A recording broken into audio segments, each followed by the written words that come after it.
untuk memenuhi tugas ujian akhir semester mata kuliah pasar modal dan analisis investasi.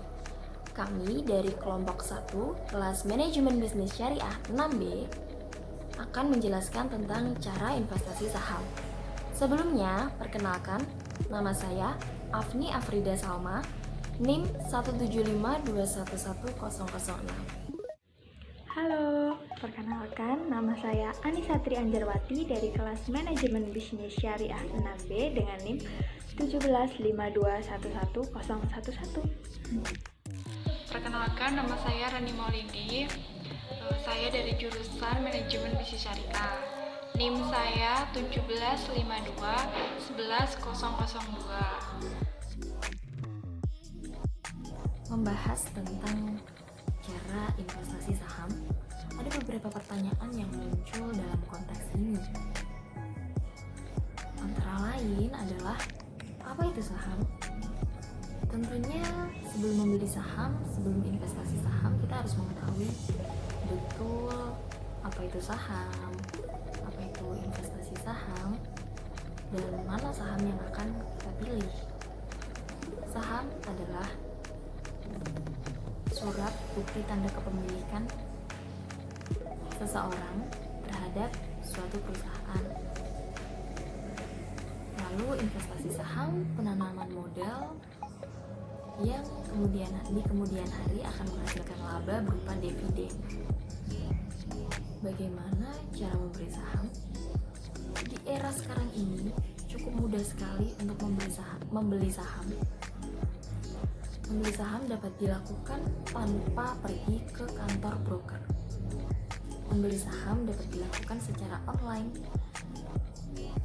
Yang jelas kita harus memilih brokernya dulu. Karena broker itu sangat macam-macam ya. Broker itu bisa disebut juga sebagai anggota atau member dari Bursa Efek Indonesia. Broker sendiri tentunya semua broker juga mumpuni ya. Karena ada syarat tertentu ketika mendaftar di Bursa Efek Indonesia untuk menjadi member atau sebagai broker itu. Jadi ada kriteria khusus. Nah, sebagai calon pembeli saham, kita harus memperhatikan broker tersebut. Bagaimana? Kita harus memilih broker yang bagus, yang lengkap informasinya, yang lengkap, yang mudah digunakannya, dan juga mereka menyediakan saham-saham yang lengkap. Saya akan menjelaskan tentang cara investasi saham menurut Bursa Efek Indonesia. Cara investasi saham menurut panduan Yuk Nabung Saham yang dibuat oleh Bursa Efek Indonesia ada 4 langkah. Apa saja? Langkah yang pertama yaitu mengisi formulir pendaftaran dan tentunya melengkapinya dengan dokumen-dokumen pendukung. Dokumen pendukung tersebut antara lain kopi kartu tanda penduduk atau KTP, kopi nomor pokok wajib pajak atau NPWP, kemudian kopi buku tabungan halaman pertama yang ada nomor rekeningnya. Kemudian menyiapkan materai 6.000 minimal 2 buah.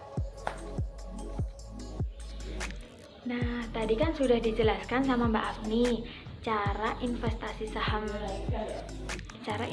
saham yang pertama yaitu dengan melengkapi semua dokumen-dokumen. Nah, saya akan menjelaskan cara yang kedua.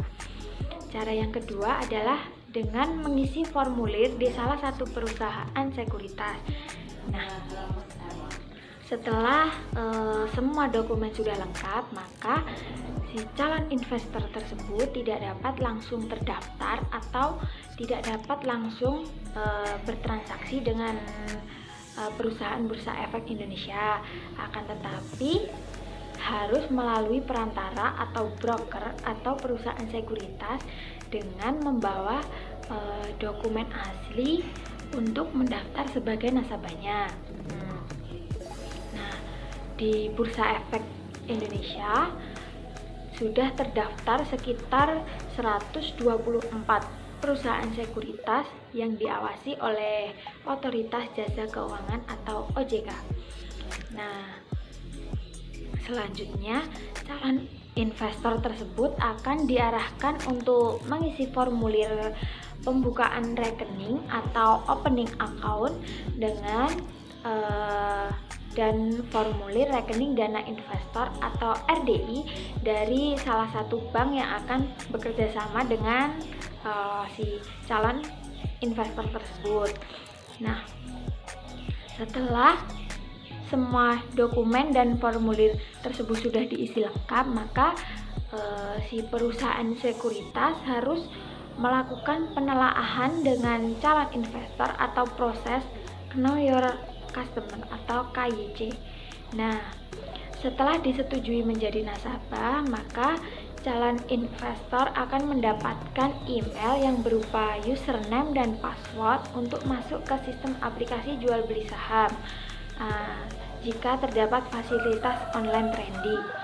Nah, nasabah baru tersebut juga akan mendapat nomor Investor Identification atau SID yang berupa kartu dari PT Kustodian Sentral Efek atau KSEI yang akan disalurkan melalui perusahaan sekuritas. Di sini aku mau ngejelasin tahap 3 dan tahap 4. Nah, untuk tahap 3 itu ada sektor dana. Sektor dana itu pihak sekuritas yang akan menginformasikan nomor rekening bank kepada calon investor sebagai saldo awal yang bertransaksi saham. Masing-masing perusahaan sekuritas memiliki kebijakan sendiri mengenai nilai deposit yang akan disetorkan. Calon investor menyetorkan dana ke nomor rekening dana investor atas nama investor sendiri, bukan atas nama orang lain maupun pihak lain. Lalu saya akan menjelaskan tahap keempat. Nah, tahap keempat itu siap berinvestasi. Nah, setelah 3 tahap dilalui, maka investor dapat memilih 634 perusahaan yang terdaftar yang akan masuk dalam konstituen indeks harga saham gabungan. Perlu diketahui bahwa tidak semua saham yang diperdagangkan memiliki likuiditas volume yang memadai, alias sahamnya mudah untuk diperjualbelikan. Nah, investor dapat menggunakan indeks yang dibuat oleh otoritas, bursa maupun pihak lainnya sebagai alat bantu dalam berinvestasi, seperti kumpulan saham yang terdapat dalam indeks LQ45, IDX 30, IDX 80, Jakarta Islamic Index. Lalu ada PVindo 25, MNC 36, serta indeks-indeks lainnya.